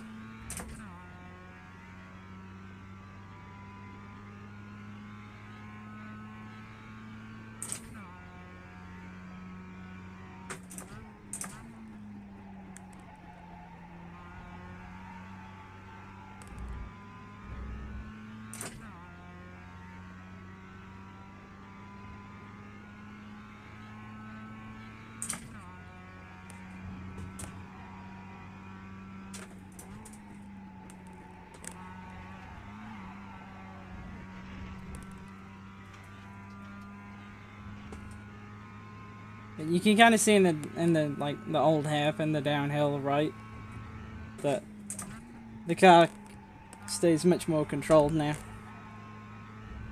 I think it doesn't slide out as much.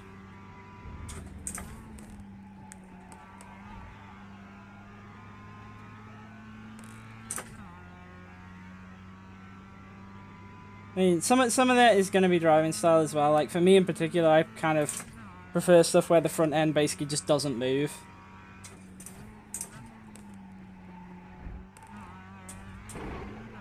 That stuff that bounces around is really horrible to me. Or like dives a ton on the brakes. 0.45.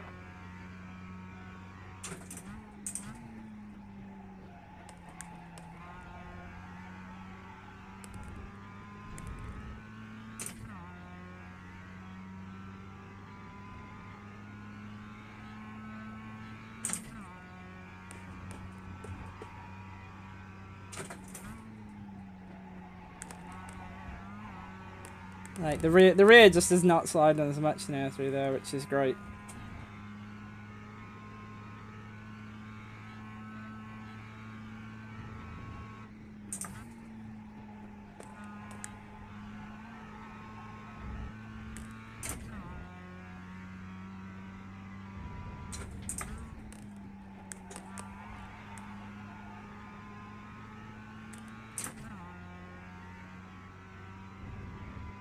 And I mean, you can sort of see it coming through in the times as well, because if I don't screw up the last chicane, this is going to be pretty fast.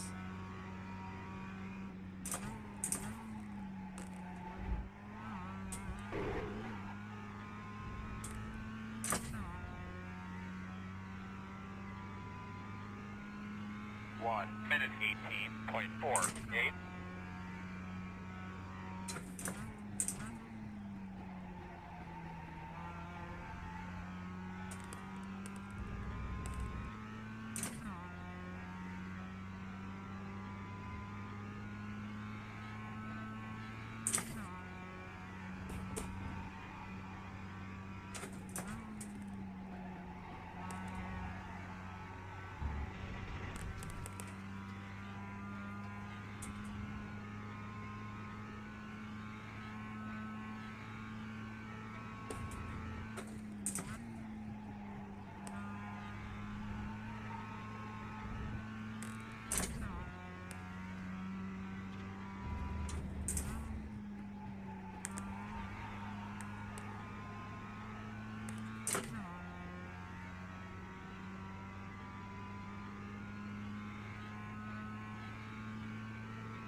One minute 18.63.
slow I was down. gonna say, I knew it.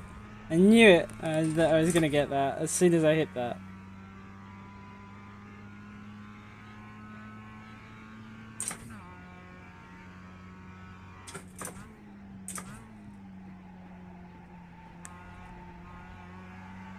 And I just completely got it wrong.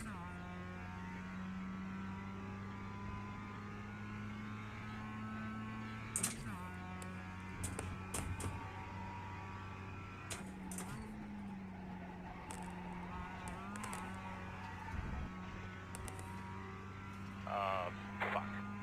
Nice and easy here. Get with Andy, see what the penalty is. They're saying stop and go. 10-4.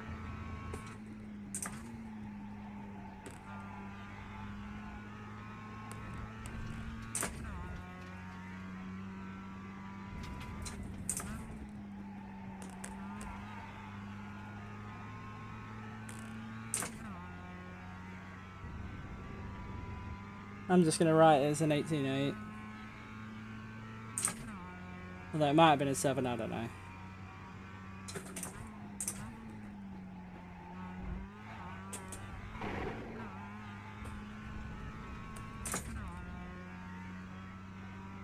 That'll be a 9. Pit this time. Come on, dog. Pit.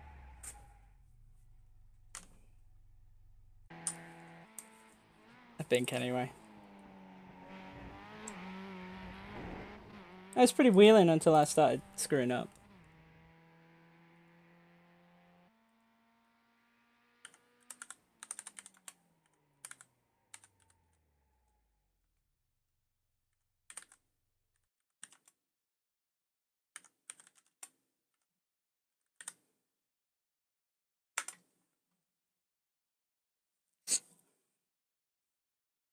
Really, I should run telemetry just so I can get what the actual times are, but based on the offsets, I'm pretty sure that's what they were. I mean, heck, I'll put the fourth lap as an 8, just, you know.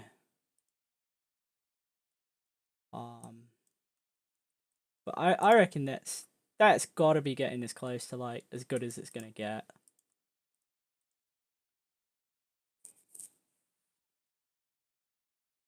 Like about the only thing I would say that's left to try is to go like to 4.3 on the camber. But if we look at the times, like okay, so baseline average is a 19.4, and then there was like an 18.6. I would say for this that like for me, like I reckon like absolute best case scenario is like an average of like an 18.4. So I would say here like there's basically like a second pickup from baseline. So not as much as like other cars that we've done, but really that's just because there's not that much you can do. I mean, like I say there's not that much you can do, but I mean everybody's gonna take a second, so I suppose like it's still definitely worthwhile. Now, what I'm gonna do is I'm gonna leave that there as that is, and I'll upload that, and basically what I would say is that if people want to take it further, the thing to mess with really is to go that last 0.5 of a degree on the front camber, and maybe mess with the rear camber again after you've done that. You might find that going up the last 0.5 on the rear is the way. But I really think that's like as close to as good as you're gonna get right there. There's not a lot more out of it, or if there's more out of it, it's like a really weird way. But you could definitely up the front camera and mess with like the rear bar and things like that. See what it's like unhooked or hooked.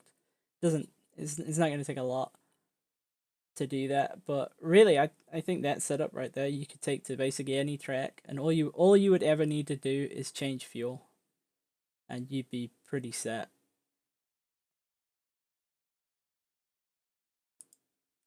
Now we are gonna do some super late model stuff later, so that'll be in like about 2.5 hours or so,